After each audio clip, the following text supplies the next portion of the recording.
A creature made of wires, rotting cloth, and jagged metal claws lunges from the shadows. Rudo dodges, teeth clenched, as the voice cuts in.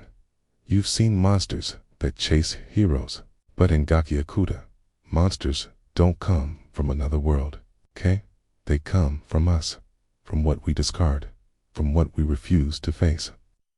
These trash beasts aren't just enemies, they're mirrors of our corruption. And every time Rudo raises his weapon, he isn't only fighting for survival. He's battling the rot that society itself created. Today, we'll unmask what these monsters reveal about cleanliness, corruption, and redemption. The first time we see a trash beast in Gachiakuta, it feels alien, misshapen, grotesque, fused together from rusted metal and scraps of forgotten cloth. It looks like a nightmare that clawed its way out of the junkyard. But the truth is even more disturbing. These creatures aren't invaders from outside. They're the inevitable byproduct of what people above throw away. The pit is a graveyard of the unwanted. Trash, exiles, all the debris of a society that calls itself clean gets dumped into this abyss. And when that garbage festers long enough, when human cruelty mixes with the neglect, the result is monstrosity. Trash beasts aren't random, they're the children of rejection. Philosophy gives us a way to read this. Heidegger once described modernity as seeing the world in terms of standing reserve. Everything is treated like a resource, something to be used up and thrown away. In Gachiakuta, that logic takes physical form. What happens to objects that are endlessly discarded? They come back. They rise again, not as useful tools, but as predators made of waste. The trash beasts are what happens when disposability itself turns against us. But there's another angle too. Psychologically, the beasts embody repression. Think about the things you shove down, the shame or guilt you never deal with. They don't vanish. They lurk. And eventually, they surface in distorted, monstrous forms. That's exactly what the trash beasts are to society. They're not accidents, okay? They're projections of everything the world above refuses to face: pollution, inequality, cruelty, corruption. It's all compacted into bodies of teeth and claws. This is why the monsters feel so terrifying, because when you look closely, they don't feel foreign. They feel familiar. They're made of the objects we once held, wore, used, and then tossed aside, okay? And when they lunge at Rudo, they're not just trying to devour him, they're dragging society's waste back into the light. So, when Rudo confronts a beast, he's confronting more than a physical threat. He's standing face to face with the consequences of everything society above wanted to ignore. The monsters are ugly, yes, but their ugliness is the world's reflection. And this is where Gachiakuta's brilliance begins. Because the monsters aren't really villains, they're symptoms. Symbols of rot and negligence that have taken shape. They force us to ask, if the pit is filled with beasts born of trash, who's really to blame? It's the creatures themselves, or the people who threw them away. And that's where Rudo comes in. It's because his story is bound to theirs. He too was discarded, cast into the pit like garbage. And that connection is what makes his struggle with the monsters more than survival. It makes it a mirror of his own fate. But to understand why these beasts matter so much to Rudo, we need to step back, to ask, where did they come from? Poisoned roots give birth to monsters like these. The trash beasts do not arrive fully formed. They are the slow, obscene product of a system that treats cost as someone else's problem. Above the pit, there is a logic at work. Convenience judged more valuable than consequence. Profit more important than care. When a city treats people and objects as standing reserve, things to be used and then set aside, the seams fray.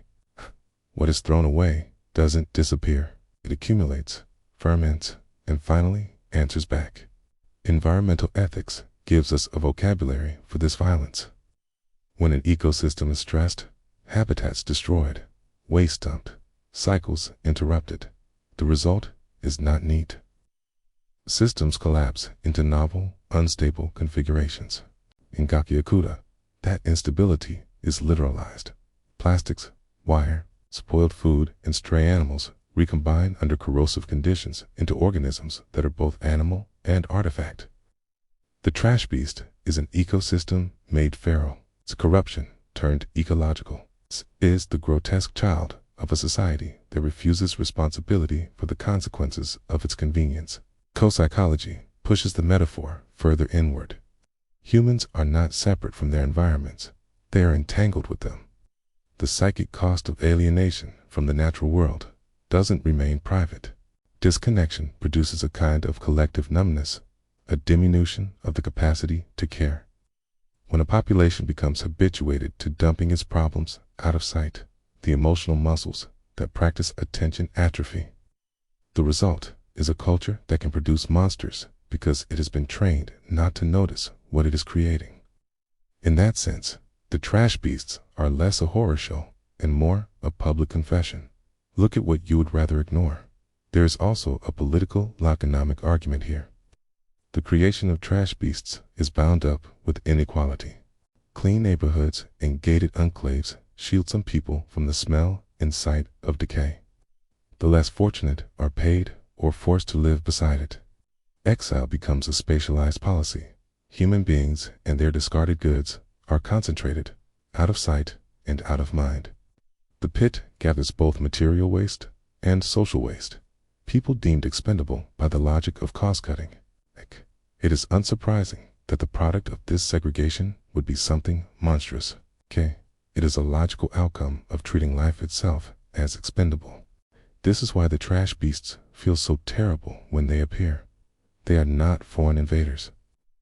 They are homegrown corruption wearing the city's clothes. Their bodies are not meant to evoke superstition. They are meant to sting recognition. You recognize the dented can that was once your neighbor's recycling, the zipper that was once sewn into a child's jacket. The monsters incite a particular kind of horror because they ask the viewer to consider responsibility. Who fed them? Who allowed the conditions that birthed them? That question lands hard on Rudo. He doesn't face a tidy enemy that can be reasoned with or reformed. He faces the aggregated answer to 1,000 avoidances. Each trash beast is a catalog of the shortcuts the city took, a scrap of empire and a scrap of soul bound together. The beasts are, in their anatomy, the city's confession. We economized compassion, and the economy of consequence returned the favor. So, if the monsters are the symptom, what is the cure? The narrative of Gachiakuta gives us a radical and uncomfortable option: confrontation. The cleaners do not negotiate with the garbage. They go into the anatomy of the wound and pry it open. But the very necessity of that work provokes a question the story refuses to avoid. Can violence that tears at a wound also dignify it? Before we ask that, we have to see how the cleaners approach the problem. Their work is not mere slaughter. It is ritualized, purposeful, a practice that reads like craft and liturgy at once. Rudo's role in it will complicate everything we think about violence, redemption, and what it means to clean a moral wound. The cleaners arrive on the scene with tools that look half salvage and half ceremony: hooked poles, acid shears, flamers tuned to precise temperature, improvised instruments that do more than injure. They incise, cauterize, and remake. They wear the stains of the pit as badges. Their work is not hunting as sport. It is a labor of reclamation. Distinction, hunting versus cleaning, is critical. Killing without intention is cruelty. Killing with a technique of repair is, in their view, a kind of maintenance for a wounded ecology. This raises the uncomfortable philosophical question: can violence be cleansing? Across traditions, we have examples of purgation as metaphor, catharsis in tragedy, ritual sacrifice in the archaic imagination. But modern ethics is uneasy. To destroy in order to heal sounds paradoxical because violence often multiplies harm. Yet, the cleaners insist that some forms of contamination cannot be contained. They must be removed for the possibility of restoration. Their violence is governed by rules. Aim at the heart of the rot. Preserve what can be preserved, and convert what remains into material for rebuilding. They do not celebrate death, okay? They treat eradication as a last, albeit necessary, step in a process that hopes to yield something new. Psychologists call part of this the logic of abjection. Julia Kristeva described abjection as the psychological defense against what is considered impure or threatening to identity. When a community identifies something as abject, filthy, radiantly other, it acts to maintain the boundary between self and contaminant. The cleaners perform that boundary work physically. In confronting the filth, in naming it and transacting with it, they reassert a sense of us against it. In doing so, they restore a fragile psychic order, the sense that the social world still has edges that can be policed. For Rudo, that boundary work is personal and paradoxical. The city branded him abject before he ever learned to call himself by name. He was told he belonged to the category of disposable. Now, he stands with instruments that formalize disposal into a technique. His hands are trained to sever what must be severed, and to recognize when a maimed creature can be turned into something useful. In that discipline, he finds agency. He can act upon what had acted upon him. Violence becomes a means of making meaning. Each beast he confronts is a ledger line in which he reclaims a piece of moral substance that was stolen by accusation. But there is a doubling risk. Violence as cleansing can become a ritual of exclusion that mimics the very cruelty the city practiced. If the cleaners are not careful, their work could ossify into a new orthodoxy of purity. Those who are clean and those to be purged. The moral hazard is that purging can become moral show. The act of cleaning can grant the cleaner moral authority, which risks repeating the above-ground dynamic. We justify the suffering of others in the name of a higher order. In short, the ambivalent danger is that the cleaners could become what they fight, an apparatus that tolerates exclusion in the name of order. Rudo feels this tension deeply. When he cleaves a beast and melts its fused polymers into filaments for rope, he experiences an odd redemption, turning detritus into tool. That alchemy reads like moral repair, but he also observes the ritual seductions, the rush of decisive action, the intoxicating cleanliness of a cleared block, the communal applause when a family can scavenge safely. Teas is our real goods. Yet they must be held against the risk of entitlement. Who grants the cleaners the right to decide who is salvageable and who is disposable? Psychology also warns of moral injury, the cost paid by those who commit violent acts for causes they believe just. Rudo's soul is reshaped by each necessary brutalization. He wins safety. He also records each cut. The trauma does not evaporate when purpose justifies it. It piles up as a ledger of experience. Effective, yes, but also heavy. Redemption, therefore, is not a simple scoreboard. It is a balance between repair and damage, an ongoing negotiation. Every battle in Gachiakuta is staged as a moral trial. Will violence be a means of restoration? Or will it repeat the sin of exclusion under a new name? Rudo is learning that cleansing is not automatic. It must be accompanied by an ethic that resists the satisfaction of exclusion, that seeks restoration of what can be restored, and that recognizes the human cost embedded in the act itself. The pit demands work. The real question is what kind of work we will allow it to perform on our souls. Yet the story's bitterest irony is waiting. The child society, called dirty, now holds the instruments of purity. Rudo, exiled for a crime he didn't commit, is tasked with making the world's filth legible, and perhaps with cleaning it. What happens when the cleaner returns to a world that preferred to look away? Rudo's exile begins with a verdict, guilty of a crime he did not commit. But deeper than the false charge was the label underneath it, unclean. The city did not simply punish him for a specific act, it branded his very existence as filth. To be cast into the pit is not only to be removed from sight, It is to be declared a contaminant, as disposable as the broken metal and rotting fabric tumbling after him. Rudo is reduced to garbage, a symbolic act that reinforces the city's claim to purity. But Gachiakuta turns that judgment upside down, because when we look closely at the monsters in the pit, the truth becomes visible. The corruption did not begin with Rudo. It began above. Every trash beast is a receipt written in claws and teeth. They are the offspring of a society that externalizes its waste, of matter, of people, of conscience. The pit is not hell dropped from the sky. It's the mirror of the world above, its ugliness forced into visibility. Here, the philosopher Simone Weil offers a piercing insight. Weil wrote about purity of attention. It's a kind of purity that doesn't come from distance or denial, but from the courage to see things as they are. Real purity is not separation from dirt. It is the willingness to face reality without flinching. By that measure, the city above is anything but pure. Its citizens live in denial, refusing to look at the mountain of filth that sustains their comfort. They called Rudo unclean because he made visible what they preferred to ignore. That rot was already in their foundations. This is the moral hypocrisy at the core of Gachiakuta. The powerful call themselves clean by projecting their dirt onto others. They create scapegoats to maintain the illusion of purity. Scapegoats always testify to the corruption of the system that creates them. Rudo, the unclean orphan, is not the aberration.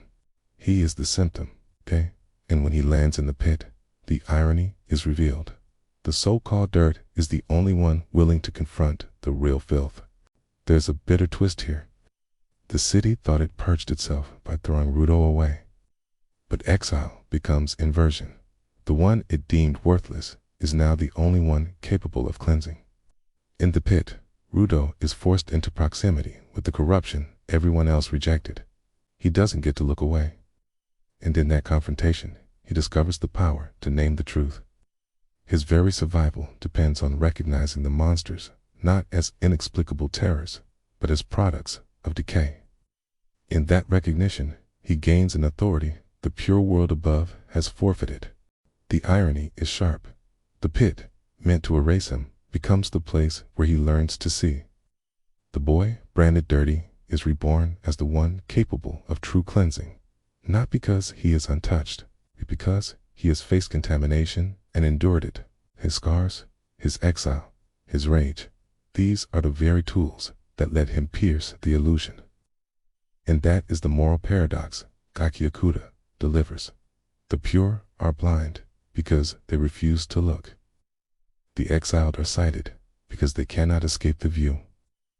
Rudo becomes not simply survivor, but witness. And in that witness lies the seed of redemption. Which leads to the final question. If monsters are born from neglect and hypocrisy, then they aren't just enemies to be slain. They are mirrors, and what they reflect is the rot we'd rather not admit. Sartre once wrote that hell is other people. In Gachiakuta, hell is other people's trash. Not just the broken objects tossed away, but the broken lives.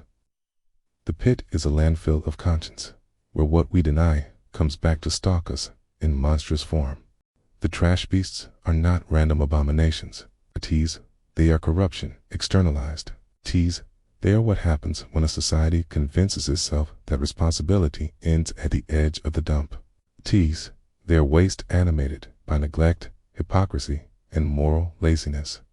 Rudo's role is more than survival. He becomes the redeemer of the filth society abandoned. Every time he lifts his weapon, every time he chooses to cleanse instead of simply destroy, he testifies that there is a way to meet corruption without denial. His fight is not only against monsters, it is against the lie of purity itself. The idea that you can cast your sins into a pit and remain clean. That is the paradox Gachiakuta insists we face. Purity doesn't come from distance. It comes from confrontation, from the willingness to engage what has been hidden. The boy called dirty embodies that truth because he has no luxury of denial. The pit forced him into contact with corruption, and in that fire, he was remade. These monsters don't come from nowhere. They're born from neglect, hypocrisy, and waste. And when Rudo cleans them, he isn't just purifying the pit. He's unmasking the lie of purity itself. His fight is not against beasts. It's against the moral rot that made them possible. Gachiakuta leaves us with a deeper unease. If cleansing monsters redeems the pit, what would it take to cleanse the world above? If corruption creates monsters below, what kind of monsters are gestating in the city of the pure? If the trash beasts reveal society's corruption, then the next question is inevitable. What do they say about redemption? And can cleansing truly save what is already rotten?